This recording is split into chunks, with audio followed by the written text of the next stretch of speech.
Hello students, चलिए मैं आज आपको कक्षा 11 की गणित पाठ समुच्चय में जो पहली प्रश्नावली है उसके हल बताने जा रहा हूं। तो आप सभी लोग अपने नोट्स उठा लें और जितनी चीज़ें मैं बताते चल रहा हूं इनको नोट करते चलें। मैं आपको जो एक बुक है गणित की, ये राजू प्रकाशन एनसीईआरटी की बुक है। इसमें जो भी आपके प्रश्न है एक्सरसाइज में, मैं इन्हें एक एक कराते चल रहा हूँ। आप लोग बुक भी ले सकते हैं, कोई समस्या नहीं होगी। अगर इनके पास नहीं भी बुक नहीं है तो वे इस क्वेश्चन को हल करते रहें और इनको नोट भी करते रहें। आपके क्वेश्चन और आंसर में साथ में आपको बोर्ड पर लिखते रहेंगे। चलिए ध्यान देते हैं। प्रश्नावली 1.1 में जो पहला सवाल है, निम्न में कौन से समुच्चय हैं, उत्तर का औचित्य बताओ। तो पहली बात तो यह है कि हम समुच्चय जानते हैं क्या होते हैं। तो मैंने आपको कल बताया था कि समुच्चय क्या होते हैं। तो समुच्चय क्या है? समुच्चय का अगर दूसरा रूप देखा जाए संग्रह, अगर और देखा जाए इसका समूह।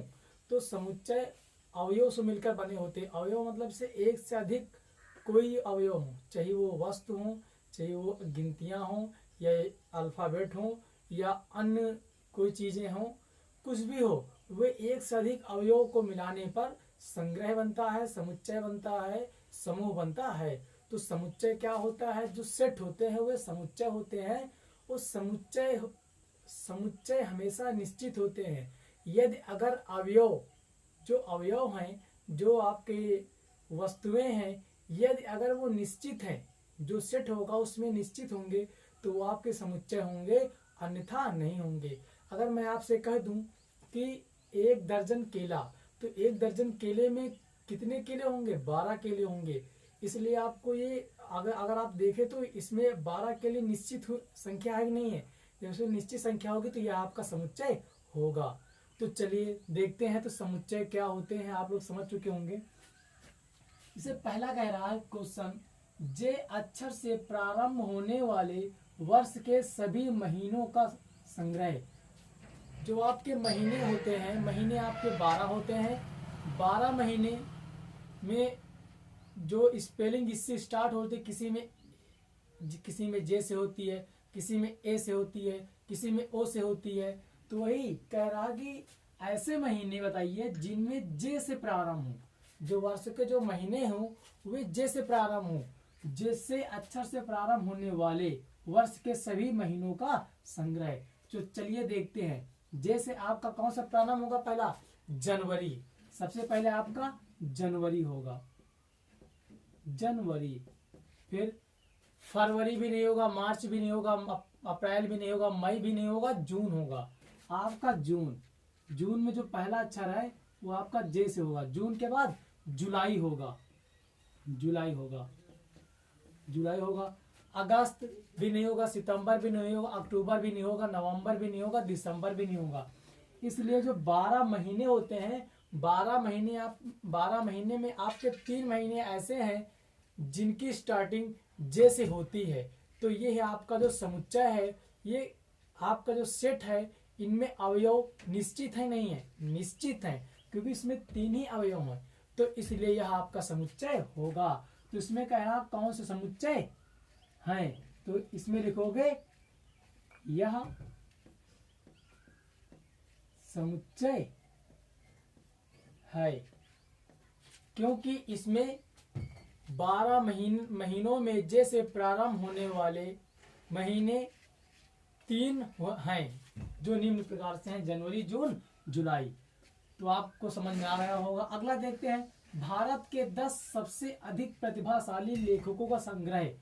अगर आपसे हम कह दें जो हमारे भारत में है 10 ऐसे बताइए, 10 ऐसे प्रतिभाशाली लेखकों को बताइए जो बहुत ही बड़े हैं, जो बहुत ही प्रसिद्ध हैं। तो क्या आप बता सकते हो? नहीं बता सकते, क्योंकि हमारे भारत में बहुत से लेखक ऐसे हैं, बहुत से प्रतिभाशाली हैं, तो इनकी गिनती नहीं की जा सकती है। इसलिए इसको लिखेंगे यह समुच्चय नहीं होगा, यह समुच्चय नहीं होगा, यह समुच्चय नहीं होगा। यह समुच्चय क्यों नहीं होगा? जो इनके सेट हैं, जो क्वेश्चन के साथ जो क्वेश्चन बता रहा है, जो इसके हिसाब से जो अवयव हैं इनकी संख्या हम निर्धारित नहीं कर सकते, इसलिए समुच्चय नहीं होगा। अगर जो ये अवयव हो, अगर इनकी हम संख्या निर्धारित कर दें तो वह जो सेट बन जाएगा वो समुच्चय होता है। लेकिन जो यहाँ पे क्वेश्चन कह रहा है कि जो इनके 10 सबसे अधिक प्रतिभाशाली लेखकों का संग्रह, तो यह संग्रह का मतलब ही होता है समूह समुच्चय। तो जो 10 सबसे बड़े प्रतिभाशाली लेखक हैं इनकी हम व्याख्या नहीं कर सकते हैं कि वो कौन से 10 प्रतिभाशाली लेखक हैं, इसलिए यह समुच्चय नहीं होगा। अगला देखते हैं, विश्व के सर्वश्रेष्ठ 11 बल्लेबाजों का संग्रह। आप बताइए कि जो बल्लेबाज होते हैं इनको आप बता सकते हैं कि हमारे विश्व में 11 बल्लेबाज ऐसे कौन से हैं? नहीं बता सकते, क्योंकि बहुत से विश्व के बल्लेबाज हैं, सर्वश्रेष्ठ बल्लेबाज हैं, तो इनकी भी संख्या हम निर्धारित नहीं कर सकते, इसलिए यह हमारा समुच्चय नहीं होगा। तो लिख सकते हैं कि समुच्चय नहीं होगा। चलिए अगला देखते हैं। अगला क्वेश्चन कह रहा है 100 से कम सभी प्राकृत संख्याओं का संग्रह। प्राकृत का मतलब होता है प्राकृतिक, तो 100 से कम सभी प्राकृतिक संख्याओं का संग्रह। तो आप क्या बता सकते हो कि 100 से कम प्राकृतिक संख्याएं कितनी होंगी? आपको पता है कि 1 से लेकर सभी बड़ी संख्याएं प्राकृतिक संख्याएं होती हैं। अगर 100 से कम कह दें तो 99 से लेकर 1 तक की संख्याएं हमारी प्राकृतिक संख्या होंगी। आप इन्हें गिन सकते हैं। 1 से 100 से कम कह रहा तो 100 को छोड़कर 100 से कम कहाँ तक? 99 तक। तो 1 से लेकर 99 तक आपका सेट जो बनेगा ये आपका निश्चित होगा। इसमें कितनी संख्या होंगी? 99 संख्या होंगी, इसलिए यह आपका समुच्चय होगा। तो लिख सकते हैं समुच्चय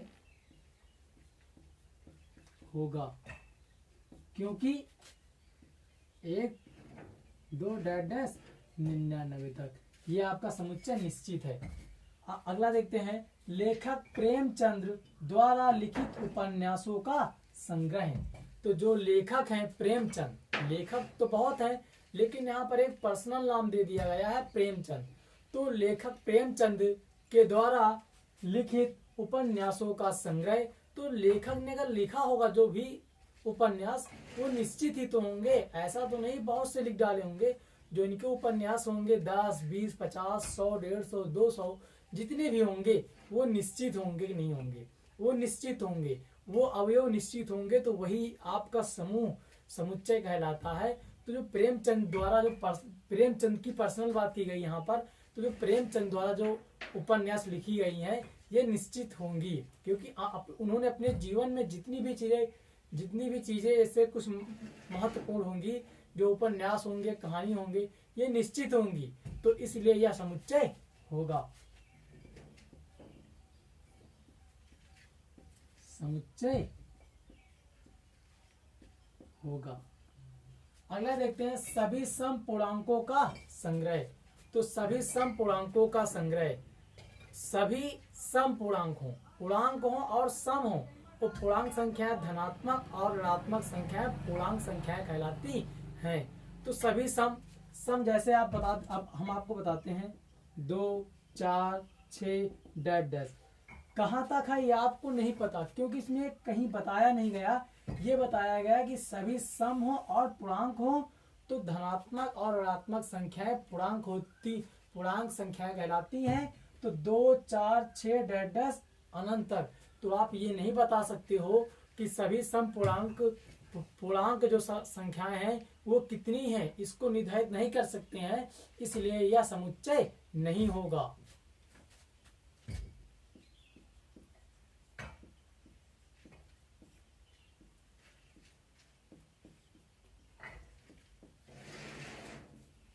अगला देखते हैं, इस अध्याय में आने वाले प्रश्नों का संग्रह। अगर आपसे हम कह दें कि जो गणित अध्याय है, गणित जो अध्याय है ये, इसमें कितने प्रश्न हैं, तो आप इनकी गिनती कर सकते हैं। तो अगर एक पाठ ले लिया जाए, एक प्रश्नावली ले लिया जाए या एक लेसन ले लिया जाए, तो इसमें अगर प्रश्नों की संख्या बता दें कि प्रश्नों की संख्या या अन्य किसी की संख्या, तो वो आप निश्चित बता सकते हैं। तो इस अध्याय में आने वाले प्रश्नों का संग्रह, तो इसमें जो आएंगे प्रश्न इनको आप निश्चित बता सकते हैं, इसलिए यह आपका समुच्चय होगा। तो समुच्चय क्या होता है? जहां पर जो सेट होते हैं, जो उनमें उपस्थित अवयव हो वो निश्चित हो, तभी वो आपका समुच्चय होगा, अन्यथा नहीं होगा। तो यहाँ पर आप इसको निश्चित कर सकते हैं, इसलिए यह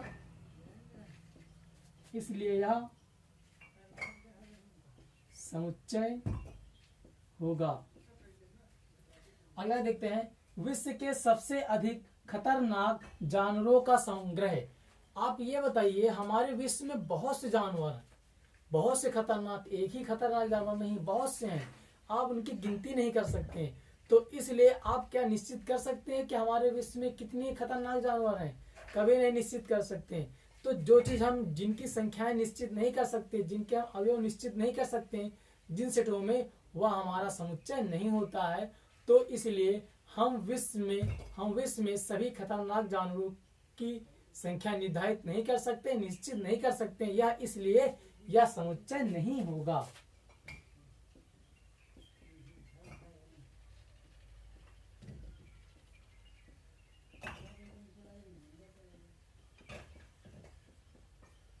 यह समुच्चय नहीं होगा।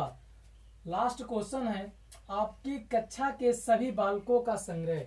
जो आप जहां पढ़ते हैं, तो जो आपकी कक्षा होती है, कक्षा में जितने भी बालक होते हैं इनकी संख्या निर्धारित होती है। जैसे 50 बालक, 100 बालक, जैसे प्रेजेंट सर लेते हैं तो निर्धारित बच्चे होते हैं, तभी प्रेजेंटी ली जाती है। अगर अनंत हो जाए तो कहाँ तक प्रेजेंटी लेंगे? सारा दिन क्या वो प्रेजेंटी लेते रहेंगे? इसलिए कक्षा में संख्या को निर्धारित की जाती है, निर्धारित रहते हैं, इसलिए यह हमारा समुच्चय होगा। तो समुच्चय आप लोग समझ चुके हैं। जो इसका आंसर हो जाएगा, आपकी कक्षा के सभी बालकों का संग्रह। तो आपकी जो कक्षा है उसमें जो बालक होंगे